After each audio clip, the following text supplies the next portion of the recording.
Ketika Aini dan Rosa memutuskan untuk pulang melalui jalan yang lebih jauh malam itu, mereka tak menyadari bahwa pilihan mereka akan membawa mereka ke sebuah tempat yang menyimpan rahasia gelap.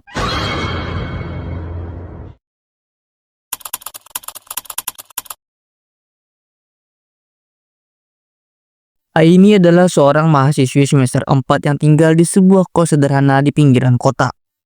Ia dikenal sebagai orang yang cukup berani meskipun tidak bisa dibilang pemberani. Aini tinggal bersama sahabatnya, Rosa, di kamar kos kecil yang nyaman. Mereka sering melakukan segala hal bersama, mulai dari belajar, belanja kebutuhan sehari-hari, hingga makan malam di luar. Malam itu, sekitar pukul 8, perut mereka keroncongan. Aini dan Rosa memutuskan untuk membeli makan malam di warung favorit mereka yang jaraknya lumayan jauh. Biasanya mereka melewati jalan pintas. Tetapi malam itu mereka memilih rute yang lebih jauh karena jalan pintas terlalu gelap. Dihiasi pohon bambu tinggi yang selalu memberi Aini perasaan tidak nyaman. "Aini, ayo cepetan, lapar nih," keluh Rosa sambil menarik lengan Aini. Iya sabar, ntar aku juga mau beli es teh, biar lengkap makan malam kita," jawab Aini sambil terkekeh. Setelah membeli makanan, mereka langsung bergegas pulang. Udara malam itu dingin dan jalanan sepi. Motor yang dikendarai Aini melaju pelan di jalanan yang remang-remang. Mereka mencoba mengobrol untuk mengalihkan rasa takut. Meskipun suasana mencekam membuat bulu kuduk berdiri. Aini, pernah dengar cerita soal jalan ini nggak?" tanya Rosa tiba-tiba. Aini menoleh sedikit ke arahnya. "Cerita apa? Jangan aneh-aneh, Ros. Sumpah, ada yang bilang pernah lihat bayangan putih melayang di jalan ini. Tapi entahlah, mungkin cuma rumor." "Ya ampun, Ros. Ngapain cerita begituan sekarang? Nanti kalau kita lihat beneran gimana?" Aini mencoba bercanda untuk menutupi rasa takut. Mereka terus melaju sampai di pertigaan yang harus mereka lewati untuk menuju kos. Jalannya sedikit menanjak di sana, dan suasananya semakin sepi. Lampu jalan di sekitar itu banyak yang mati. Hanya ada cahaya samar dari bulan. Tiba-tiba, Aini merasakan Rosa menarik jaketnya dengan sangat kuat dari belakang. "Ros, kenapa?" tanyanya panik sambil menoleh sedikit. Rosa tidak menjawab, hanya diam sambil melingkarkan tangannya erat di pinggang Aini. Tangannya dingin, bahkan menembus jaket tebal yang dikenakan Aini. Aini langsung melirik spion, berharap bisa melihat apa yang terjadi. Tapi apa yang dilihatnya malah membuatnya merinding.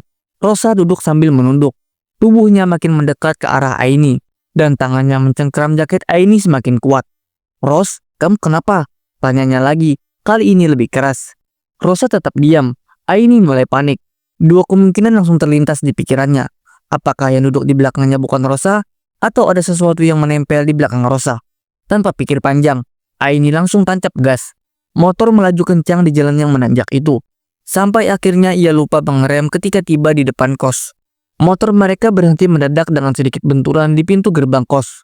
"Ros, turun!" serunya. Rosa langsung melompat turun dari motor dan berlari menuju pintu kos. Tangannya gemetar saat mencoba membuka kunci pintu. Aini segera mematikan motor dan bergegas mengikutinya masuk. Begitu pintu tertutup dan terkunci, Rosa duduk di lantai, lemas, wajahnya pucat, dan matanya terlihat kosong. "Ros, kamu kenapa sih?" tanya Aini masih berusaha menenangkan napasnya yang tersengal karena panik. Rosa menatapnya perlahan, lalu berkata dengan suara bergetar, "Aini, tadi pas ditanjakan, aku lihat sesuatu." "Lihat apa?" tanya Aini penasaran, meskipun sebenarnya ia tahu bahwa ia tidak akan suka dengan jawabannya. Di atas kepala kita, Rosa terdiam sebentar, mencoba mengatur napas. "Aku lihat kuntilanak melayang." Darah Aini serasa berhenti mengalir. Ia mematung, tidak tahu harus berkata apa. "Kuntilanak? Serius, Ros?" Rosa mengangguk sambil menutupi wajahnya dengan kedua tangan. "Iya, aku nggak berani bilang apa-apa tadi. Aku takut kalau aku bilang, dia malah ngejar. Aku cuma bisa meluk kamu biar nggak lihat kemana-mana. Ngeri banget, Aini." Aini merasakan tubuhnya mulai lemas. Mereka sama-sama terdiam di dalam kamar, tidak lagi berani membicarakan hal itu. Makanan yang mereka beli hanya diletakkan begitu saja di meja. Tidak ada selera untuk makan. "Udahlah, Ros, kita tidur saja, biar besok semuanya lupa," kata Aini akhirnya. Rosa hanya mengangguk. Aini segera mengunci pintu kamar, memastikan tidak ada celah yang terbuka. Lalu mereka berbaring di tempat tidur masing-masing. Namun, Aini tahu malam itu tidak akan berakhir dengan tenang. Meski tubuhnya sudah berbaring di kasur, pikirannya tidak berhenti berputar. Kata-kata Rosa terus terngiang-ngiang, kuntilanak melayang di atas kepala mereka. Aini mencoba meyakinkan dirinya bahwa itu hanya khayalan atau mungkin penglihatan Rosa salah. Tapi kenapa suasana malam tadi begitu mencengkam? Rosa, kamu sudah tidur? Tanyanya pelan dari tempat tidur. Belum ada jawaban. Aini melirik ke arah Rosa. Punggungnya membelakanginya dan ia mendengar tarikan napas Rosa yang berat, seperti orang menahan ketakutan. Ros, kalau ada apa-apa bangunin aku ya, kata Aini lagi, mencoba menenangkan. Kali ini Rosa hanya bergumam. Akhirnya Aini memejamkan mata, berharap malam ini segera berlalu. Namun tidak lama setelah itu, ia merasa pintu kamar terbuka lebar. Angin dingin masuk, membuat tubuh Aini menggigil. Dalam mimpinya, atau mungkin ia tidak tahu apakah itu benar-benar mimpi, ia bangkit dari kasur dan duduk sambil memandang pintu. Cahaya bulan masuk melalui celah pintu, menciptakan bayangan di lantai. Tiba-tiba, sosok perempuan berambut panjang dengan baju putih berjalan perlahan melewati pintu kamar menuju WC. Aini membeku. Sosok perempuan itu berjalan tanpa menoleh sedikit pun. Rambut panjangnya yang penuh hitam pekat menutupi hampir seluruh wajah. Langkahnya pelan, seolah-olah sengaja memberi waktu bagi siapapun yang melihatnya untuk memahami kengerian yang sedang terjadi. Ini pasti mimpi, ini pasti mimpi. Gumam Aini dalam hati, mencoba meyakinkan dirinya sendiri. Namun rasa dingin yang menusuk dan detak jantung yang semakin cepat membuktikan bahwa semua terasa nyata. Ia memalingkan pandangannya ke arah Rosa, berharap sahabatnya juga melihat hal yang sama. Namun Rosa tampaknya masih membelakangi Aini. Tubuhnya menggigil kecil seperti orang yang kedinginan. Keberanian kecil muncul di hati Aini. Ia mencoba beranjak dari tempat tidur, melangkah pelan menuju pintu yang masih terbuka lebar. Tetapi sebelum ia benar-benar bisa mendekat, sosok perempuan tadi berhenti tepat di depan pintu kamar mandi. Tubuhnya diam, tidak bergerak sama sekali. Aini terpaku. Perasaan tidak nyaman itu semakin menguat, seperti ada sesuatu yang mengawasi dari balik rambut panjangnya.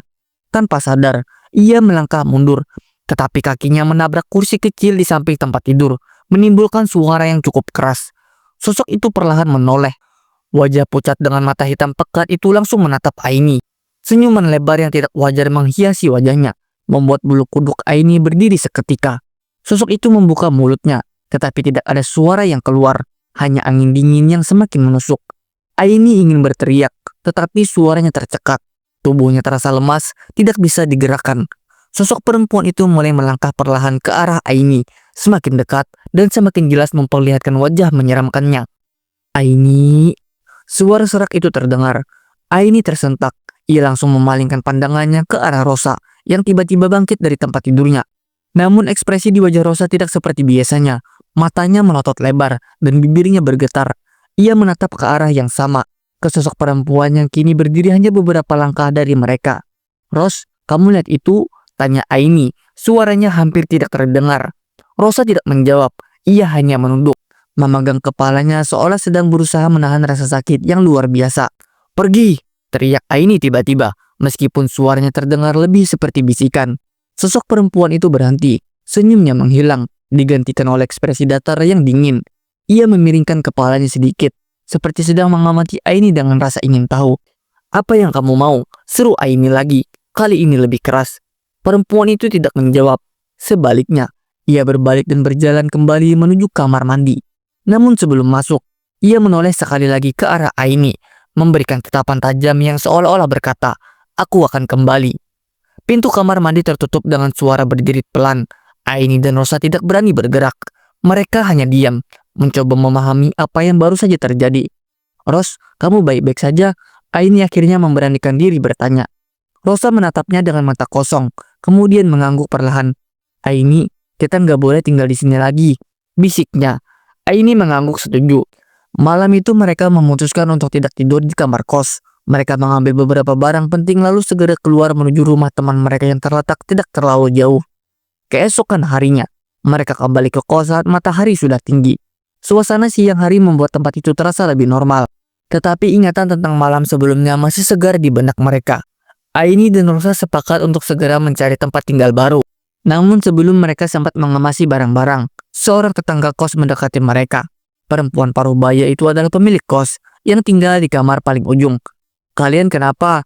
Semalam saya dengar ribut-ribut," tanya pemilik kos. Suaranya terdengar penuh kekhawatiran. Aini dan Rosa saling pandang, bingung harus menjawab apa. Akhirnya, Aini memberanikan diri untuk bertanya, "Bu, ada yang aneh nggak di kos ini? Wajah pemilik kos berubah. Ia terlihat ragu untuk menjawab. Kenapa kalian tanya begitu? Semalam kami melihat sesuatu, jawab Aini jujur. Perempuan itu menarik napas panjang lalu berkata pelan. Saya tidak pernah cerita ke siapapun, tetapi beberapa penghuni sebelumnya juga pernah bilang hal yang sama. Ada sosok perempuan yang suka muncul di kamar mandi. Dulu kamar ini pernah ditempati seorang mahasiswi. Tapi mahasiswi itu meninggal di kamar mandi. Dia bunuh diri? Tanya Rosa, suaranya bergetar. Pemilik kos mengangguk perlahan. Iya, sejak itu ada yang bilang arwahnya masih sering berkeliaran. Saya pikir kalau nggak diganggu, dia juga nggak akan mengganggu. Mendengar penjelasan itu, Aini dan Rosa tidak ingin tinggal lebih lama lagi. Mereka segera membereskan barang-barang dan meninggalkan kos itu untuk selamanya. Malam-malam mencekam itu menjadi kenangan yang tidak akan pernah mereka lupakan. Setiap kali mereka melewati jalan menuju kos lama, Aini selalu merasa ada yang mengawasi dari kejauhan, seolah-olah sosok itu belum sepenuhnya pergi.